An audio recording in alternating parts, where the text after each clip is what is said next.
Well, I will say it's been new for me. Okay. I'm always like straight up at this point, like I'll talk about whatever we want to talk about because it's going to help people. 2022, the business completely turned. It was really hard. The last years were really, really hard. I'm definitely seeing an upward at this point, which has been a blessing.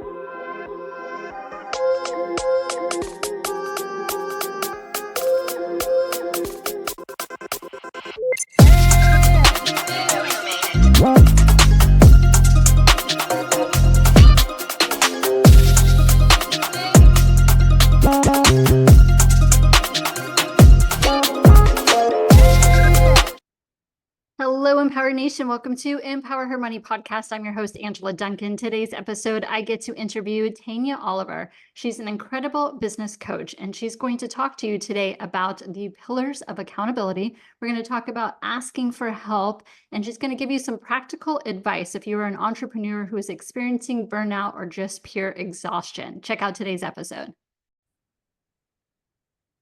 Hi, Tanya. Welcome to Empower Her Money podcast. Thank you so much for having me. Yes, we were just chatting offline. I have been wanting to have you on the podcast for some time now. I know you've got tons of experience, lots of knowledge, and you are a huge giver. But I would love for you to kind of first start with your background and your story and how you got into what you're doing today.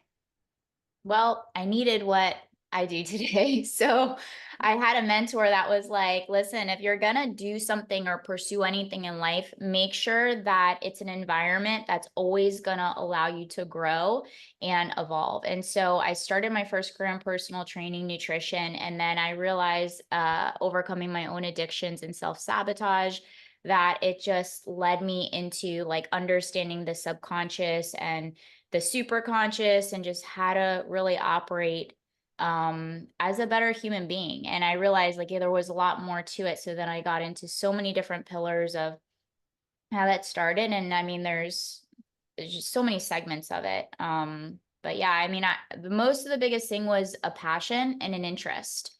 And it just kind of led to the next thing, to the next thing, to the next thing. Yeah. And, you just mentioned there that you kind of had to go through some things in order to get to the other side, right? But I also feel like, and I'd love your opinion on this, is sometimes when you go through things like that, it just helps you to be more empathetic to your clients. And then they can understand that you went through it and perhaps open their ears a little bit more to listen. Absolutely. And I'll give a perfect example. The most recent thing was 3 years ago. I had to build myself in a completely new identity of a woman that I was proud of. And that became the journey of pulling all the tools that I knew. And just because you know something doesn't mean that it's not significant anymore. In fact, it saved my life. I was suicidal 3 years ago. My boyfriend and I died in a car accident. I was swindled out of $300,000. I didn't trust myself with the money. So I just gave it over to somebody else. And there was a lot of learning as I wouldn't say rebuilding because I didn't want to rebuild that version. I loved her. I had compassion for her. I had grace, but I also knew I had to build myself into somebody completely new to not be an energetic match to that type of a human being. And so I took personal responsibility and then I was on the pursuit of building the new. And that's what my book is. I'm actually reading a book right now. So it's all about the building of the new. And I just it's been 3 years of reframing, restructure, chipping away and expanding and elevating. And so I would say like any hardship that you're going through, my favorite quote is diamonds are formed under high intense pressure. But I also realized at this stage in the game that you don't have to go through pressure in order to make the necessary changes because I do believe that God nudges us in ways that are being like, hey, pursue this. We're like, oh, I'm too comfortable. I'm like, well, something bad's gonna happen if you don't go after what I want you to go after. And so it's kind of, I felt like there's been a lot of lessons, a lot of blessings that has completely shape shifted it and doing it all sober without numbing myself, without hurting myself, and without hurting other people, which is definitely the hardest thing, and keeping your heart open throughout the process. 3 years sounds like it could be a long time. You've had to have had a lot of patience during that time. How important is mentors and coaches, perhaps not just in the business world, but kind of outside the industry as well? How important did that play a role in what you went through? Critical.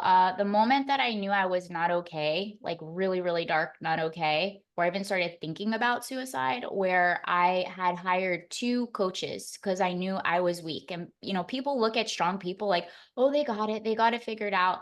But I feel like asking for help is one of the strongest things that you can ever do, especially if you want to get out of your season as fast as possible, because life is seasonal. There's the never a there, everything's a season. And I had hired two coaches. I hired one that was spiritually did shadow work. She had worked with me for 10 years. God bless her. She had passed away last year.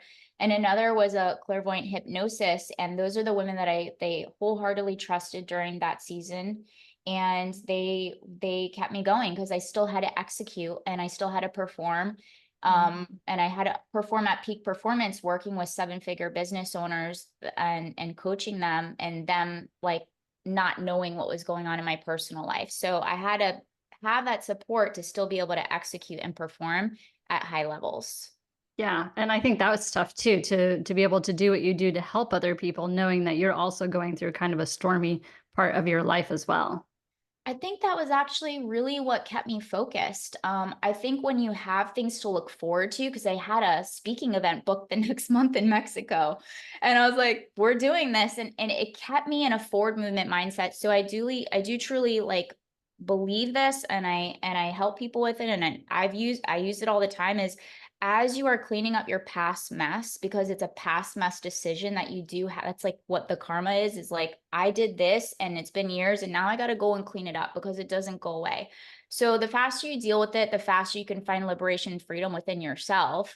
And also having things to look forward to. And I do believe, going back to the beginning of our conversation, when you wholeheartedly love what you're doing and you're in your lane, it becomes a blessing and it helps you stay focused as you're cleaning up and taking responsibility for the past decisions of the past version of yourself.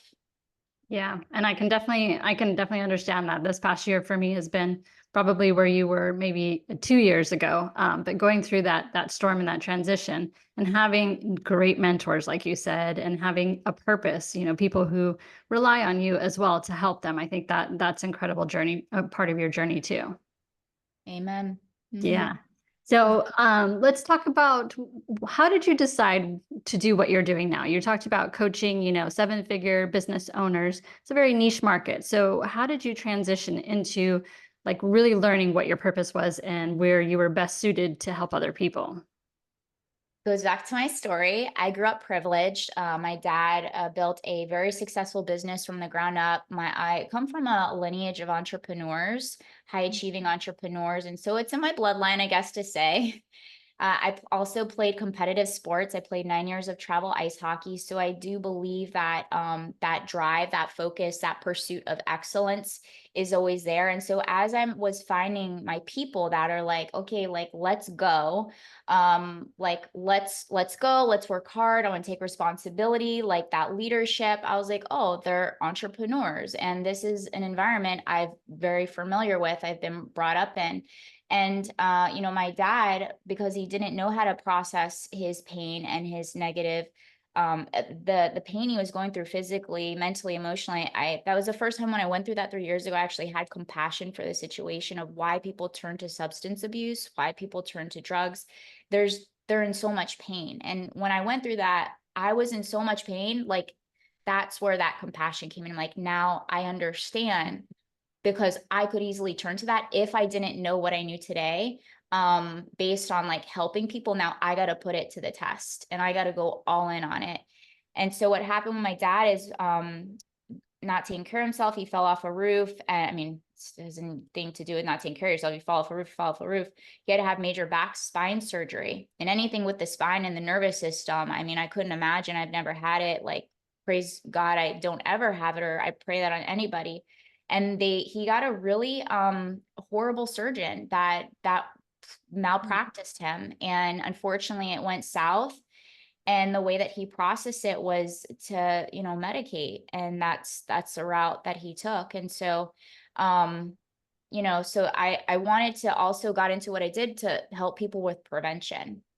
and to, what had happened with my family of it like being broken apart. And I see a lot of people, functional addicts in the entrepreneur space, that's the social norm. It's actually like I get outcast all the time. What do you mean you don't drink? What do you mean you do this? What do you mean you go to bed at this time? I'm like, that's what I mean. So my goal is to also normalize that. And so yeah, like there's multiple parts of this story that create that passion of like what it is and why it's significant and the power behind it. Yeah, so there's other alternatives. That's all I Yeah. can say. Yeah, and I do, being in Miami, obviously the functional addict, it it appears a lot more than I thought it would, being out in the entrepreneur world, and I don't know if it's just Miami or just big city in general, but you've seen that, and for you to choose differently, I commend you for that, but also the clarity I think that comes from not being in that scene, not having that addiction, not choosing those drugs to, be that functional person. You really are able to add value to people's lives because you're able to focus and be clear and understanding and help people to be accountable. I think that's a big part of what you do too. The accountability piece, let's talk about that a little bit because I know that that's something that you help your clients with and that you help your Facebook, social media and stuff like that. So why do you feel like the accountability piece is so important? I mean, I didn't think accountability was that big of a deal until like 3 years ago. And people were like, you always hold me accountable. And it was just always came natural to me. I'm like, this is what we do. Like, hey, what's up? How are you doing? Do you need support with anything? Like, and that came a lot from my personal training, which was the foundation, the foundational pillar. Cause I see there's 4 pillars of human performance to operate at peak performance as a human being. And before you're a business owner, a CEO, executive, a girlfriend, a boyfriend, a wife, a mother, a father, you're a human being. And so to strengthen that pillar comes down to, like setting a goal, but there's a lot of shiznit that happens in the pursuit of where you're at and crossing the bridge to where you want to go. And and the distractions and I mean, even as you scale in business, something that I'm now struggling with, which is a great struggle, is more opportunities. And had to say no because, and I learned this from Layla Hermosi in one of her podcasts. She was talking about as you grow, like, you're going to have to like stay really focused on the pursuit of your dreams and goals. And I feel like accountability is a huge aspect of keeping people focused on Mm, what's the most important to you, what are your priorities, and let's execute on those priorities. And then all those other things, if you still want them after you achieve what you said you're going to achieve, because that's what commitment is. Commitment is just staying true to what you said you were going to do long after the emotion you set it in. So in that pursuit of crossing the bridge, and they call it like unconscious cognizance, which is like one of my new favorite words. I learned that the other day, where it's like now it's just your being. You just do it. It's your autopilot. And that accountability is so huge because when you're achieving a goal, you have to become somebody different. And you yeah. need people to remind you about that or to have your own tools to be self-sufficient, on the reminder of like the process of the becoming. Yeah, and that autopilot could be for good and bad habits, unfortunately.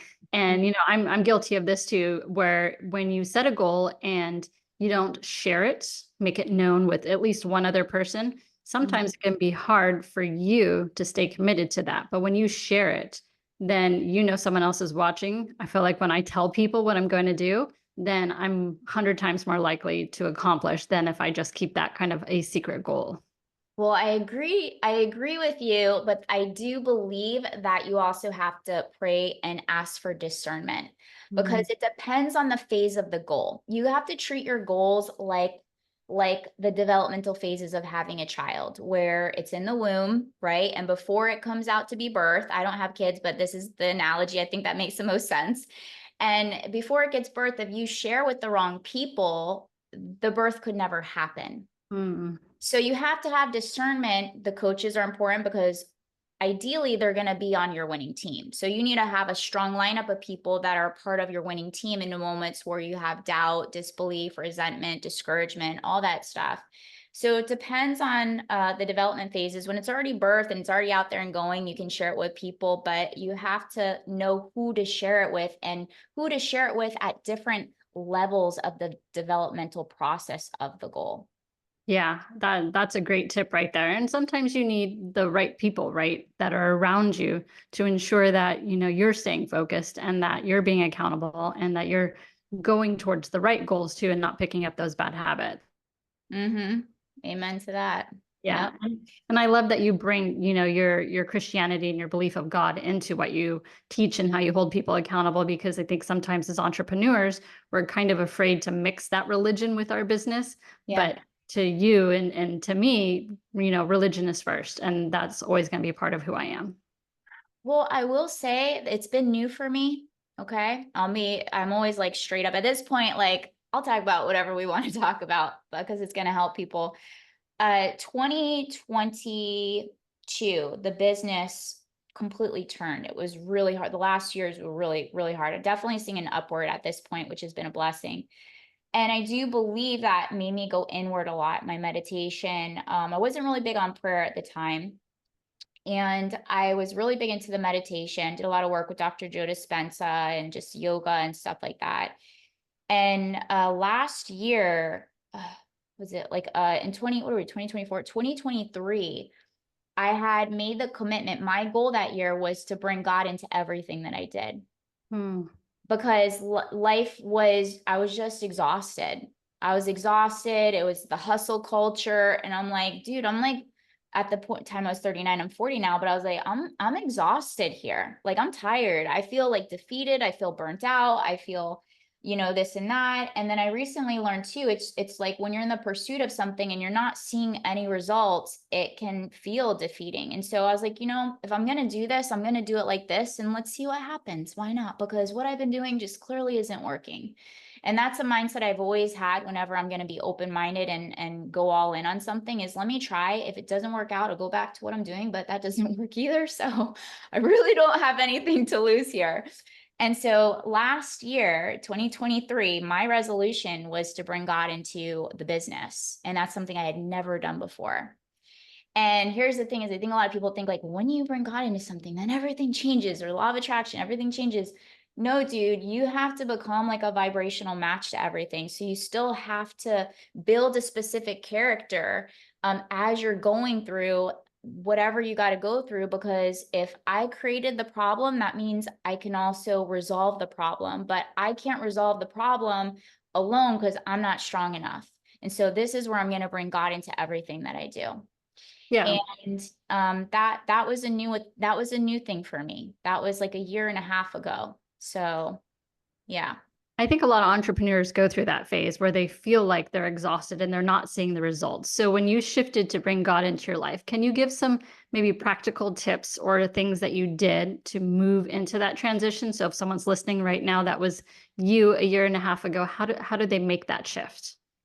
There was a lot of pieces. I don't think any segment of success has one answer, but I had done a few things and I'll share this.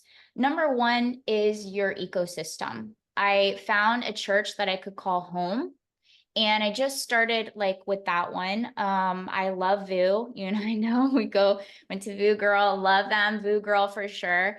And I grew up Catholic. I mean, I was brought up into religion and it actually turned me away from God. And that's why I had created a mess with my life in the first place. And I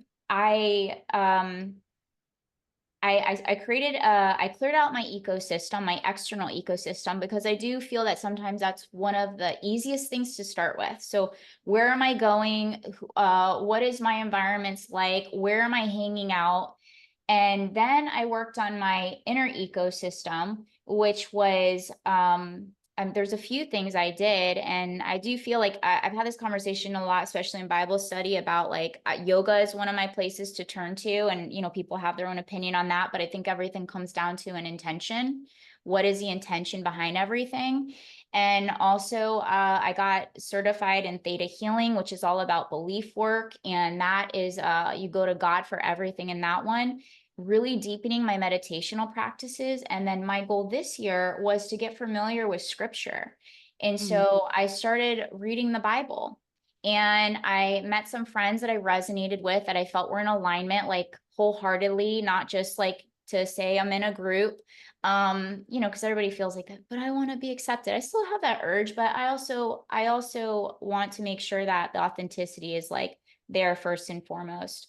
So it was like little things like that. But most importantly, I mean, this has always been a habit for me, but people that don't have the habit yet, you got to take care of your body. You have to take care of your body, because that's where the Holy Spirit lives. And so when you are numbing your body with food or alcohol, or even just food, because that was my vice for a while, food, alcohol, toxic conversations, gossiping, being judgmental, being critical, even in your brain before you say it out loud, you have to really be intentional with like your words, with your thoughts, with what you're reading, what you're listening to. I'm very intentional with the music that I listen to. So there are many pieces, and a lot more time near the ocean.